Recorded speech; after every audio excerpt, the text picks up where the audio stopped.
Si vous êtes là, c'est que vous débutez complètement en montage vidéo et que vous venez de voir ma vidéo sur la timeline. Si c'est pas le cas, je vous conseille d'aller voir les vidéos suivantes de la formation ou alors de vous abonner si elles ne sont pas encore sorties. Bref, aujourd'hui on va voir un principe qui est dans la continuité de la timeline puisqu'il fait partie de la timeline, c'est-à-dire le cut.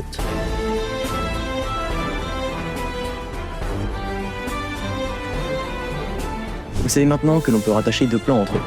Ce qui veut dire que l'on pourrait, si l'on coupait notre bande en deux, tout de même la rattacher. Ou même s'en servir pour enlever une partie d'un plan. C'est ça, le cut. Ce cut-là, c'est celui de base. Et ouais, il y a plusieurs façons de faire un cut. On peut aussi utiliser un plan pour écraser le précédent.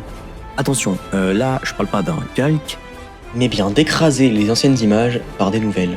On peut aussi rogner ces plans. On prend les dernières images et on les enlève, on prend les premières images et on les enlève. On peut aussi insérer un plan. Bon, ça c'est pas un cut, mais je savais pour le mettre. On peut aussi, au lieu d'écraser ou d'insérer, on peut remplacer un plan. C'est-à-dire qu'imaginons il y a une suite d'images qui ne vous plaît pas, vous pouvez mettre une autre suite d'images. Donc attention, c'est différent d'écraser, puisque écraser, ça va écraser toute une suite d'images, y compris celle de d'autres plans à côté, tandis que remplacer, ça remplace une suite d'images prédéfinie qui est votre plan en un autre. Le principe de cut est très lié à l'idée de transition. Une transition, c'est simplement passer d'un plan à un autre. L'effet qu'on va y mettre par exemple, soit on y va direct, de l'image 1 à l'image 2, ce qu'on a donc vu aujourd'hui, soit on y met un petit effet.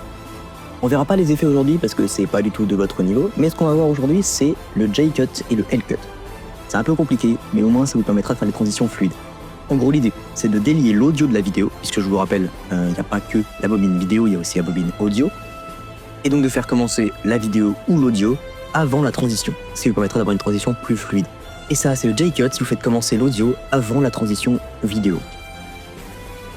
Le HomePod est une enceinte qui embarque un assistant vocal, en l'occurrence ici, Siri. Elle est connectée à votre téléphone. Et voilà. Et le L-cut, c'est l'inverse. Bref, voilà, ça c'était le cut, le rognage, etc. La prochaine fois, on verra les paramètres. Vous comprendrez là où je vais en venir après. Ce qui fera donc 3 vidéos, timeline, cut et paramètres.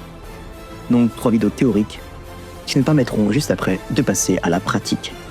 Alors, abonnez-vous et votre créativité n'aura plus de limite.